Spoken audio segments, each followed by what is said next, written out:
Hello, my friend. How are you? What a subject we have in store today. I wanted to take a moment to discuss the concept of evil itself. It's this word that we use in our cultures, and most people understand kind of this idea of evil, and we think we know what it looks like when we see it, but we don't always have the best explanations for what it is. And indeed, for most of my life, I've been in the same boat. It's this kind of amorphous, esoteric concept, sort of at the edges of understanding and consciousness, really right outside of the grasp of the articulatable. People could give you examples of a truly heinous crime or a disturbing act, but what is it that takes something out of the space of simple tragedy and transmutes it into something more sinister, something more malicious, something truly evil? I was listening recently to Ian McGilchrist um, talk to, I believe his name is Martin Shaw from Jawbone. And it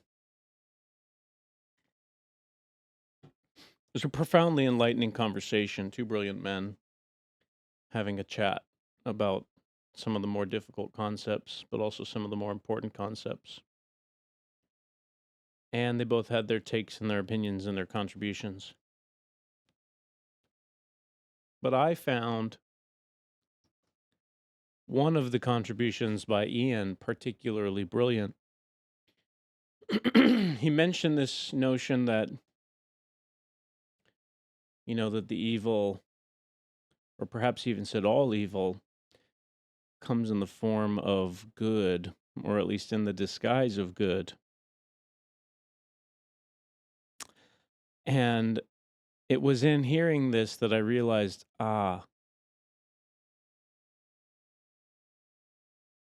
that's the thing.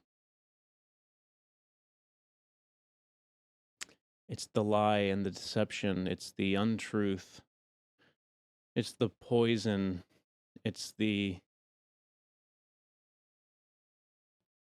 cyanide sprinkled into the meal, it's the secret invisible harm. Because obviously we know, if we're not totally naive, that bad things happen, that they will happen to us, and that we should get used to that and we should get comfortable with the idea that bad things will happen to us. And that's okay. That's part of being alive. There's nothing that you can do about that. The better you get at dealing with it and the faster you do that, the better off you will be.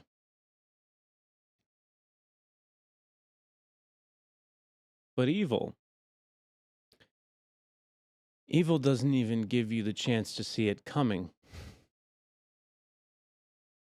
Evil lurks in the shadows. It smiles to your face. It stabs you in the back.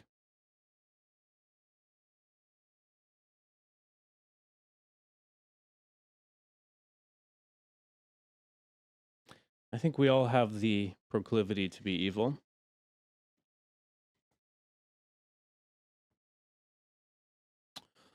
I think it's a human thing. No one is immune from it, but some people are more prone towards it than others.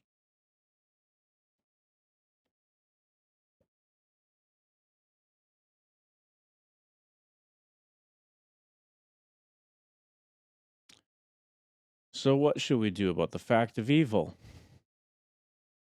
Well, the first thing that we should do is we should seek to find it in ourselves and do our best to resist living it out. And then we should seek to identify it in others and beware of it. Keep your eyes open. Pay attention. Isn't this the reason that in the Bible, Lucifer comes in the form of a snake?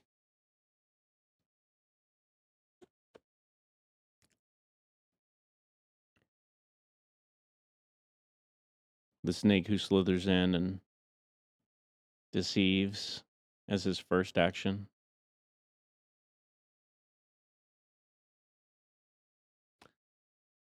The story of Lucifer itself, in fact,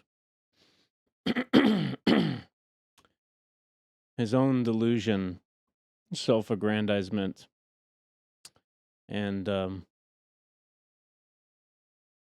his lie led a third of the angels to be cast from heaven because they followed him. That was a true act of evil and deception.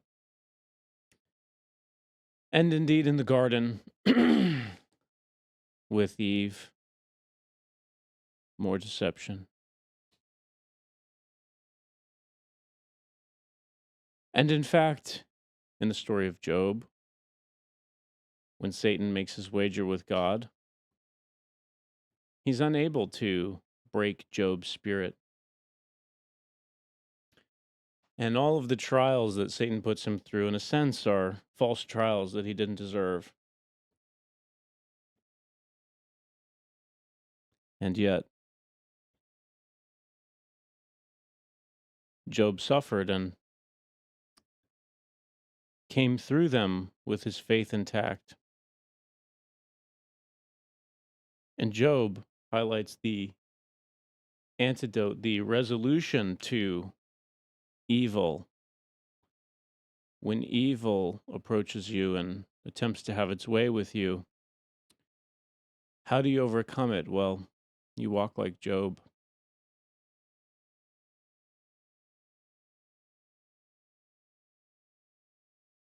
You maintain the faith. You maintain humility. You can suffer. You can cry out in anguish. You can squirm in the middle of your unjust punishment. Job does all of those things, but in your actions, you must remain true. And in the end, the one who is judged will not be you, it will be the evil one. And this is the answer to evil.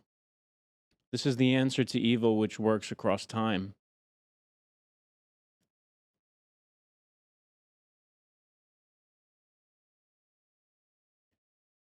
The answer to evil is in your society. The answer to evil is in your heart.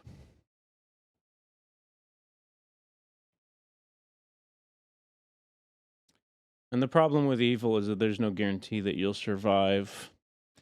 In some way, as tragic as the story of Job is, he was lucky.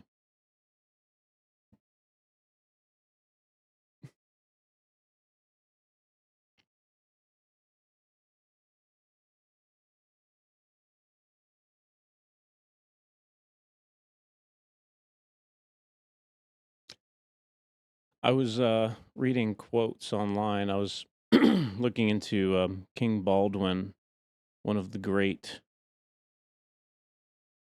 military leaders of the Crusades, a young king who inherits the throne at a tremendously young age, goes to war with the great Saladin, the I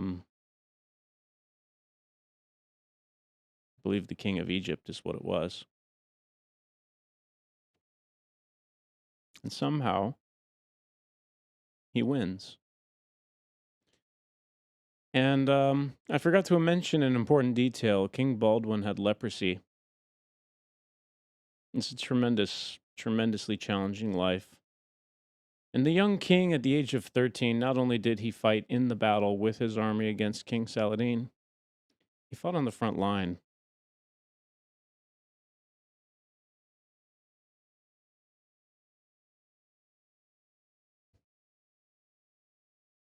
What a courageous young man. And I don't know if he actually said this or not, or if the quote was simply attributed to him, but he said something along the lines of that he was privileged to be able to die at 30. He thought that he would not live until 30. He actually dies at 24 or 25 due to his leprosy, I believe, because of his leprosy. And he said that it was a privilege to die at that age because many actually died sooner.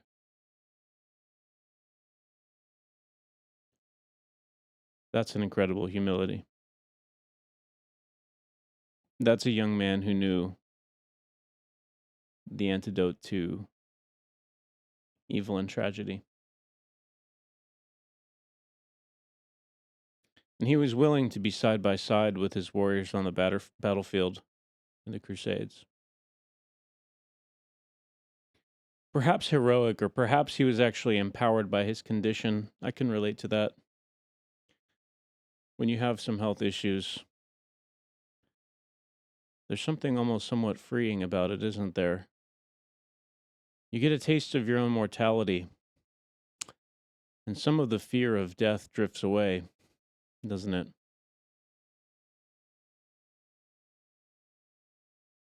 This allows you to act more boldly and to live more bravely than perhaps somebody who didn't go through that, and to cherish the moment.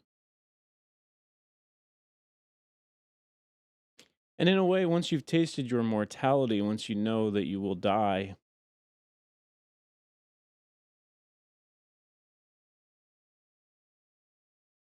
it allows one to look at acts of evil in a different light.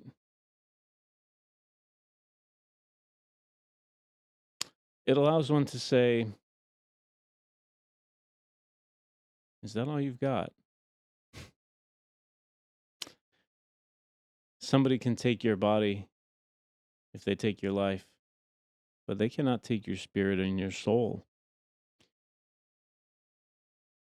They cannot break you even if they break your physical form.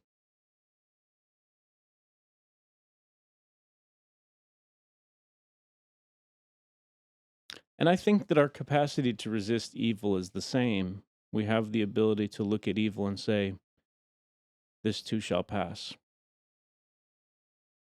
And in humility and in faith, we persevere against evil.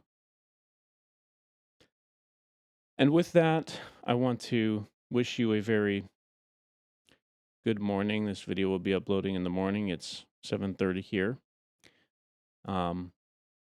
Wishing you a very good morning and a wonderful start to your day. And I'll see you in the next one. I hope you have a lovely week. Thank you so much for watching. If you enjoyed this video, please remember to like, subscribe, and if you feel so inclined, share with your friends as well. We'll see you on the next one. Have a good day. Bye-bye.